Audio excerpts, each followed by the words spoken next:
টাঙ্গাইলের কালিহাতী থানায় আওয়ামীপন্থী দুই পুলিশ কর্মকর্তার বেপরোয়া দাপট।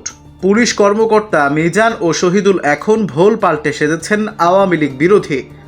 আদতে করেছেন আওয়ামী লীগের পক্ষ নিয়ে বিএনপি জামায়াত নেতাকর্মীদের নির্যাতন। আওয়ামী জমানায় পেয়েছিলেন বিরোধী দল দমনের পুরস্কারও।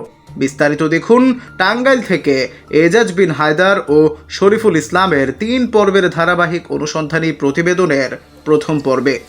টাঙ্গাইলের কালিহাতী থানায় বর্তমানে কর্মরত second officer SI Mejanur Rahman এবং এসআই শহীদুল ইসলাম মোল্লাকে ঘিরে বিতর্ক ও ক্ষোভ বাড়ছে সাধারণ মানুষের মাঝে।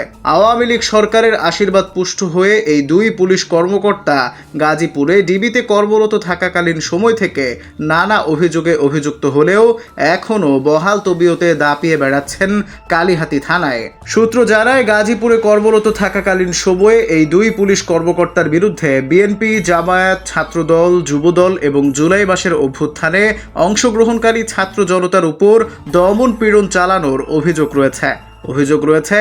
তাদের নেতৃত্বে আন্দোলনকারী নিরীহ ছাত্র জনতার উপর গুলি চালানো হয় এবং নানা ধরনের নির্যাতন চালানো হয়। সাধারণ মানুষ অভিযোগ করছেন, তারা আওয়ামী লীগ ঘনিষ্ঠ বিভিন্ন ঊর্ধ্বতন পুলিশ কর্মকর্তার নাম ভাগিয়ে কালিহাতীতে একক আধিপত্য বিস্তার করছেন। পুলিশে বদলি বাণিজ্য, অন্যের জমি দখল সহ স্থানীয় রাজনীতিতে প্রভাব খাটানোর মতো গুরুতর অভিযোগও উঠেছে এই দুই কর্মকর্তার বিরুদ্ধে।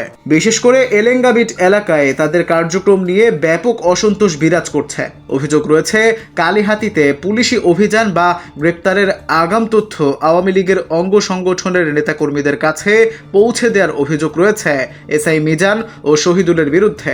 এতে প্রশ্ন উঠেছে, তাদের পেছনে কারা? তাদেরকে কেন এখনো প্রত্যাহার বা বরখাস্ত করা হয়নি? গণসাধারণের প্রশ্ন, স্বৈরাচারী সরকারের পতনের পরও এ ধরনের বিতর্কিত ও অনিয়মে জড়িত পুলিশ কর্মকর্তারা কিভাবে এখনো ক্ষমতার কেন্দ্রে অবস্থান করছে?